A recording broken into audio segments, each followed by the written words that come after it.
Asman Network.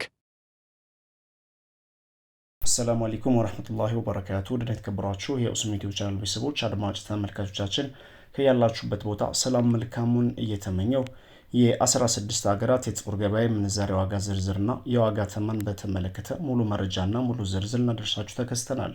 እንዲሁም የባንኮችን መረጃ በንግድ ባንክ ስንት ይዘረዘራል፣ ከፍተኛውን ዋጋ የሚሰጠው ባንክ የትኛው ባንክ ነው ስለሚለው ጉዳይና መደመጥ ያለባቸው የጥያቄ ምላሾችን እንሰጣለን። አሁንም በድጋሚ ጥያቄ ካላችሁ ኮመንት ላይ አስቀምጡልን። ቀጥታ ወደ መረጃችን ስንሸጋገር 3 ጥያቄዎችን ምላሽ እንሰጣለን። ሰላም ወንድሜ፣ ጥያቄ ሳኡዲ ስመጣ ሞባይል ባንኪንግ ከፍቼ ሴሙን ይዤው ነበር የመጣሁት። ነገር ግን ሴሙን አውጡትናም አካውንት ኮዱ በቁጥሩ ነበር የተከፈተው። ከመጣው አመቴ ነው፣ ሲሞከር ከፈተ እና ምን ማድረግ ይሻላል ይላል። ይህም በተመለከተ እንግዲህ በቀጥታ አንቺ ማድረግ ያለብሽ ሲም ካርዱ ባንክ አካውንት ስትከፍቺ ያስመዘገብሽው ስልክ ቁጥር በዚህ መልኩ ወጦ ከሆነ ቤተሰብ እየተጠቀሙበት ከሆነ ወይንም ደግሞ ሲያስጀምሩት ሰርቶ ከሆን ማድረግ ያለብሽ ጉዳይ ምንድነው? በቀጥታ ባንክ አካውንትሽን ከናሽናል አይዲ ጋር ማያያዝ ትችያለሽ። ማለትም ናሽናል አይዲ አውጠሽ ከሆን ማለት ነው። 3 ነገሮች ያስፈልጋሉ። በመጀመሪያ አካውንት ቁጥርሽ፣ ከዛም ደግሞ ስልክ ቁጥርሽ፣ ከዛም የናሽናል አይዲ ቁጥርሽ ያስፈልጋሉ። ይህም በመጠቀም ቤተሰብ ራሱ ማስተካከል ይችላል። ቤተሰብ ለማስተካከል የሚጠበቅበት ነገር ሊንክ አለ። የማንኛውም ሁሉም ባንኮች የየራሳቸው ሊንክ አላቸው። ሊንኩን በመጫን ከዛም አካውንት ቁጥር ይገባል።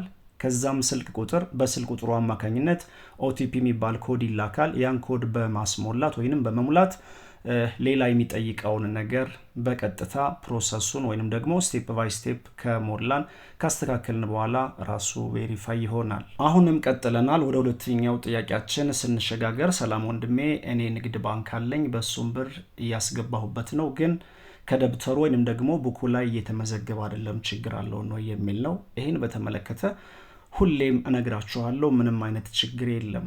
ወደ አካውንታችሁ ገንዘብ አስተላልፋችሁ በተለያየ ዓለም ሀገር ሆናችሁ ቡኩ ላይ አለመመዝገቡ፣ ደብተሩ ላይ አለመመዝገቡ ችግር አይደለም። ነገር ግን እናንተ ማድረግ ያለባችሁ ወሳኝ ነገሮች አሉ። ለምሳሌ ያክል በጥቁር ገበያ በሐዋላ እያስተላለፋችሁ ከሆነ ምንም ዋስትና የለም። በትክክል ወደ እናንተ አካውንት ይግባ ምንም ማረጋገጫ የላችሁም። ምናልባት ወደ ቤተሰብ ልካችሁ ከሆነ ቤተሰብ ሄዶ አረጋግጦ ሊነግራችሁ ይችላል። ከዛ ውጪ እናንተ ስደት ሆናችሁ በራሳችሁ አካውንት ከሆነ እንዲተላለፍ ያደረጋችሁት ኢንተርኔት ባንኪንግ እየተጠቀማችሁ ከሆነ ቀጥታ ማወቅ ትችላላችሁ። ገቢ የሆነውን ወጪ የሆነውን እያንዳንዱን ነገር ሙሉ ያላችሁን ቶታል ገንዘብ ሁሉ ማወቅ ትችላላችሁ። በዛ መልኩ መቆጣጠር ትችላላችሁ። ነገር ግን እነዚህ ጉዳዮች ኢንተርኔት ባንኪንግ ምናምን ተጠቀሙ ከሆነ በትክክል ወደ እናንተ ይግባ ምንም የሚታወቅ ነገር የለም። ስለዚህ ወደ ሀገር ቤት መጣችሁ ምናልባት ችግር ሊሆንባችሁ እንዳይችል ይህን በተመለከተ ላስፈራራችሁ አይደለም፣ ነገር ግን ጥንቃቄ እንድታደርጉ ነው። ይህን በተመለከተ በተለያዩ ባንኮችን ስትመለከቱ በአሁኑ ሰዓት በተለይ ደግሞ የኢማራቶች ዲርሃም፣ የሳዑዲ ሪያል ወዘተ ሀሪፍ ዋጋ እየሰጡ ነው የሚገኙ ባንኮች።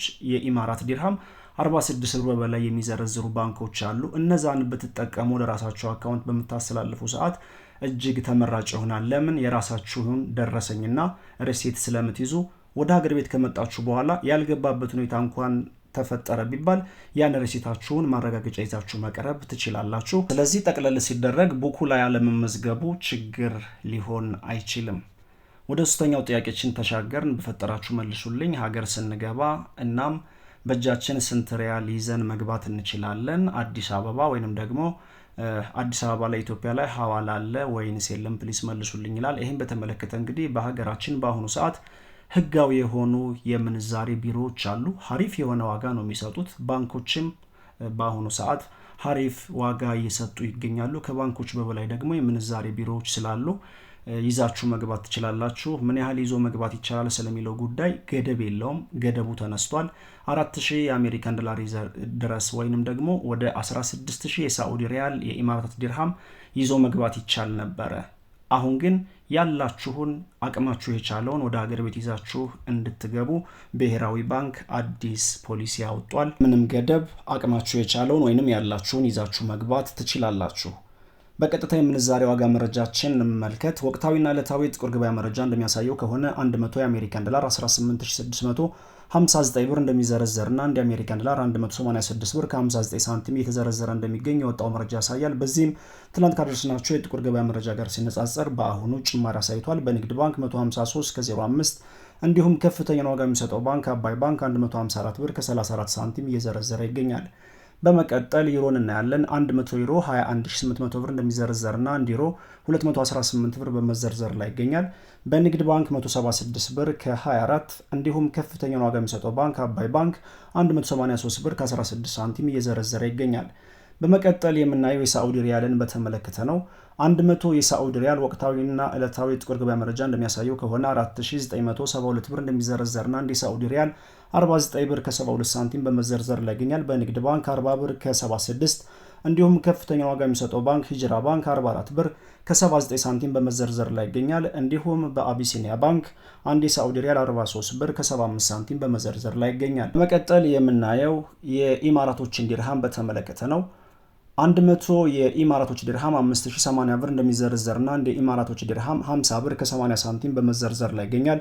በንግድ ባንክ 41 ብር ከ67፣ በአዋሽ ባንክ 44 ብር ከ05 ሳንቲም፣ በአቢሲኒያ ባንክ 44 ብር ከ19 ሳንቲም እና ከፍተኛውን ዋጋ የሚሰጠው ባንክ ሂጅራ ባንክ 46 ብር ከ27 ሳንቲም በመዘርዘር ላይ ይገኛል። በመቀጠል የምናየው ካናዳን ዶላር በተመለከተ ነው። 100 ካናዳን ዶላር 13400 ብር እንደሚዘረዘርና አንድ ካናዳን ዶላር 134 ብር በመዘርዘር ላይ ይገኛል። የአውስትራሊያን ዶላር 131 ብር ከ84፣ የቻይና ዩዋን 27 ብር ከ31 ሳንቲም በመዘርዘር ላይ ይገኛል። እንዲሁም የስዊዝ ፍራንክን በተመለከተ 236 ብር ከ21 ሳንቲም በመዘርዘር ላይ ይገኛል። በንግድ ባንክ 187 ብር ከ56 እንዲሁም ከፍተኛውን ዋጋ የሚሰጠው ባንክ አዋሽ ባንክ ነው።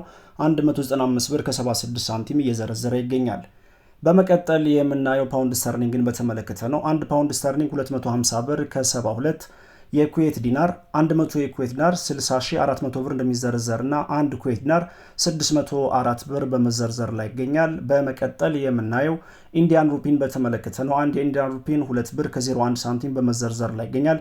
በመቀጠል የምናየው የኦማን ሪያልን በተመለከተ ነው። 100 የኦማን ሪያል 48500 ብር እንደሚዘረዘርና አንድ የኦማን ሪያል 485 ብር በመዘርዘር ላይ ይገኛል። የኳታር ሪያል 4910 ብር እንደሚዘረዘርና አንድ የኳታር ሪያል 49 ብር ከ10 ሳንቲም እየተዘረዘረ ይገኛል። በመቀጠል ጆርዳን ዲናርን እናያለን። 100 ጆርዳን ዲናር 26300 ብር እንደሚዘረዘርና አንድ ጆርዳን ዲናር 263 ብር በመዘርዘር ላይ ይገኛል። በመቀጠል ባህር ዲናር እናያለን። 100 የባህሪን ዲናር 49400 ብር እንደሚዘረዘርና አንድ የባህሪን ዲናር 494 ብር እየተዘረዘረ እንደሚገኝ ኢትዮጵያን ብላክ ማርኬት ዶት ኮም በድረገጹ አስነብበዋል። የጥቁር ገበያ ምንዛሬ ዋጋ ጭማሪ አሳይቷል። ቪዲዮአችንን ላይክ፣ ሼር አድርጉ። ሀሳብ አስተያየታችሁን ኮሜንት ላይ አስቀምጡልን። ወሰላሙ አለይኩም።